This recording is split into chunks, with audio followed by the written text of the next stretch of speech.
Hey guys, Professor Bill, Comic Book University, and Murderworld Wolverine, issue number 1. This is to follow Murderworld Avengers number 1, and then Murderworld Spider-Man issue number 1. This is part 3. That's a Marvel thing. It's not a Zub thing. It's not an anybody thing. It's a Marvel thing. Why do they do this? Whatever. Anyway, all in all, freaking fantastic stuff. Figure by the cover they could see who's going to be trying to kill the good guy. Oh, they're the bad guys, the protagonists, but the protagonists are the bad guys in this. Couple of new characters in this, one particularly, which is really freaking interesting. I'm loving this. Guys, let's get talking about who made this comic book. We'll move on from there, yeah? So we got Jim Zub and Ray Fawkes doing the writing, Carlos Nieto doing the pencils, Victor Nava on inks, and Matt Mila doing the colors. VC's Corey Petit doing the letters, and Paco Medina and Jesus Abertov. What a great team they are. And they do the cover. There's a variant cover by David Lopez, and I'm Professor Bill. So there are 61 contestants remaining. Excuse me, one winner died, first child, 46 in the second, 61 contestants. I don't know what all that is. Anyway, so they say there are 64 contestants left, but 3 of them are murderers. But according to this, there's only 61 contestants remaining.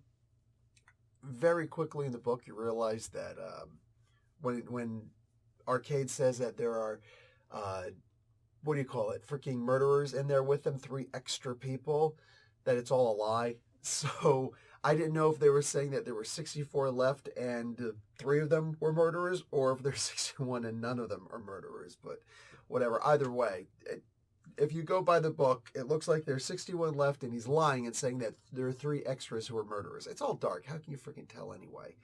Either way, there's also, remember, and this is important, the group that decided to veer to the side. And we saw some of those characters there, and we saw one of them particularly. So while this is not necessarily a first appearance, I'm going to say that there are cameo appearances, and you guys are going to determine how this is, and CGC will determine how they think things are, and it depends on if this character even becomes popular to begin with. Hopefully she doesn't die in the next issue, because I'm actually digging everything that happens in here, and I kind of do want to see some people survive this, right? I'm genuinely rooting for some people here, and that rarely ever happens in a comic book, right? People who you don't know, and you're rooting for so many of them. Something you're just like, oh no, you deserve to die. Simp ass. But anyway, what do you call it? So there's the one girl, Eden. At one point, she winds up getting maimed in this. It's your typical comic book maiming, so it is what it is. Yeah. Oh, shoot, I forgot. I just went and rubbed my hair, and I'm thinking to myself, like, ow, that kind of hurt a little bit. Oh, yeah, duh. I got this bump on my forehead, this bruise. It's not a bump, just a bruise. Yeah, jiu-jitsu is a hell of a drug. Anyway, and sometimes you wind up getting to a mistake, and somebody elbows you in the head trying to go for, a headlock, and it's like, you're not going to get the headlock, but great job elbowing me in the freaking forehead, you moron. Anyway, we had to restart that match. So, what do you have it here? The new main guy seems to be that guy that I was actually rooting for in the previous issue, because Eden turns out to be an absolute horrible person, which I guess we could have seen it coming, but you're trying to find someone to root for. And I think Zub and Fawkes fell upon something really good here. In a book where everybody's the bad guy, you're struggling to find someone to root for. But as long as you have enough heroic moments coupled with an internal struggle with the characters, you shouldn't have too hard of a time getting people to be invested in nearly everybody, hoping to see who's the person who's going to pull through, and seeing if there's going to be enough character development to make them good. And if not, is there enough personality for us to want to see them being bad, right? This is proof that a comic book, while this is certainly not going to be considered with, some of the great works of literature, make no mistake, this is a book where I am genuinely wondering who's going to pull through. I'm curious, and I know that people are losing their lives. Is everybody going to die in this? Right now, there are, I wouldn't say 4 people who I'm rooting for, but there are 4 people who have a better chance than most to survive, I think. And at the end of the day, all of it might just be a big play. All of it might just be a big, switcheroo, because that first issue, The writers got us good. They got me good. I'll tell you that for sure. I was like, I am rooting for this guy. Oh, he just died. That was pretty good. That was pretty good. You got me. I'll give you that one. You got me. Here, there are 4 people who seem to be able to pull through. 2 of them, I'm not really anxious to see them survive. One of them we have a little bit of detail on, but at the same time, no.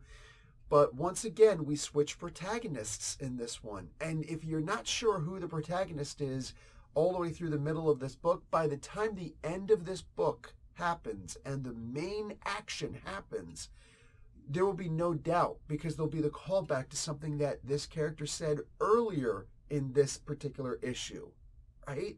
And when it comes back to you, it's like, oh shoot! And I'm leaning forward, dude. I'm reading a comic book on my desktop right now. What you doing to me here? And I'm leaning forward in my seat. I'm at the edge of my seat.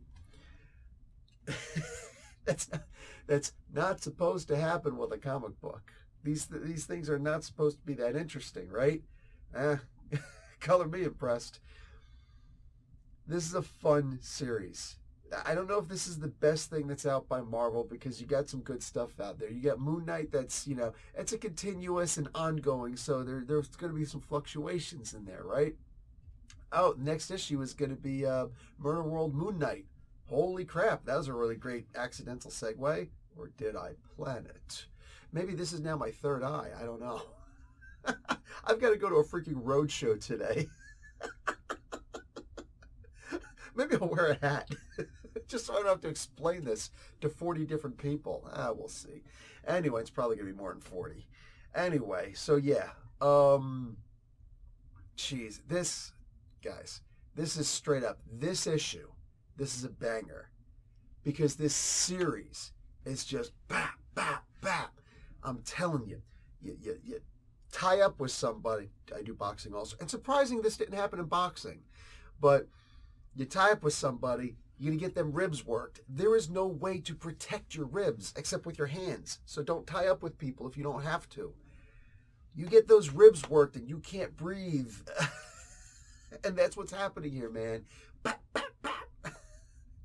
I am loving this issue. The art. I mean, is there a need to keep on talking about how incredible this art is? You've got some of the best people in the comic book industry today working on the art in this comic book. This is not going to be a Bill Sienkiewicz.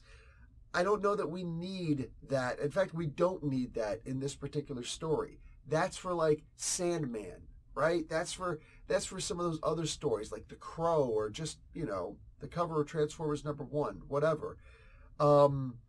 That's something for something else. In this particular case, this is comic book art at its finest, at its most primal. Hard to beat that. Hard to beat that. I'm loving this series. I'm hoping that at least one person does survive this. I mean, I know that technically the ultimate person here is Arcade. I really do hope somebody survives this. And I hope that they allow Zub to do pretty much what he wants with this. Oh, there's going to be some callbacks in this one, or some things you need to look up. Thumper. They mentioned a person named Thumper because they're talking about Leapfrog in this, which was interesting. But they also talk about this character, Thumper, who apparently went against Captain America. I'm looking on the Marvel database, and this is not one of the characters who I worked on, so I didn't know anything about this character, and I don't remember reading Bad Blood. I don't think I read Deadpool Bad Blood.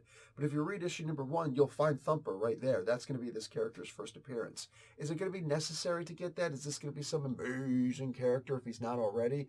Yeah. But what I do know is that it was pretty interesting seeing things like that, right? And then a call back to Leapfrog, and then there's this new character who we don't actually know where she stands, because we talked to the Black Widow is talking to the person here, her handler, I guess, her employer, and he's in Madripoor, which you'd figure he's bad, but she's there. She's kind of bad too. She's a bad girl. Wolverine was there. He was kind of bad too. Did you read this issue? Wolverine was in this, all of them. So we don't really know if this guy's been, like, is he a part of S.H.I.E.L.D.? Is he not a part of S.H.I.E.L.D.? Black Widow said that she was going to torture him, but it was also clearly a joke, so I don't know. I don't know. I want to know more about this chick. She's wearing a uniform that says something. It's hard to put a lock on all of the things I love about this comic book, but I will say there is so much to love about this comic book. And one thing that I was thinking while I was about halfway through this series, especially towards the end, where it was almost like, bro, after the Squid Games, like, this is the perfect comic book to put out. This was kind of like that beginning thing with the da da da da. The thing turns around and, the red light, green light game. I think that was the first challenge in the Squid Games. This was the closest thing we were going to have to that. You lower your heartbeat to under this, otherwise you get shot in the head. If it goes up to a certain point, or if you can't lower it within 2 minutes, you get shot in the head, right? The one girl made it because she was bleeding out. It's like, oh my God, that's crazy. That's crazy. Imagine getting... I'm not going to try and spoil too much. But I thought that was pretty cool. I'm thinking, and of course, right away, you're thinking, okay, I will calm myself down. I'll make sure I can pass through this test. Like, you're looking to pass through the doors that aren't visible to us because it's a comic book, right? I love when you get that kind of engagement in a comic book. Bro, this is good stuff. Whatever. It is what it is. I think that people like Zub, and there are not too many of them out there, but there are people like that out there. I think people like Zub, though, should consider giving those Neil Gaiman and Alan Moore style masterclasses. Just do them on their own. Do them on their own. Give those masterclasses about, right, not just on Patreon and whatnot, but just make it so that you're showing how to actually put together these scripts and come up with these incredible stories. Because this is the kind of stuff that we need more of in the comic book space. Anyway, guys, I'll talk to you later. I've been rambling for too much anyway. It's probably because I have some kind of a concussion. I don't have a concussion. Talk to y'all later. Like the video, watch an ad. Professor Bill, Comic Book University. Class dismissed.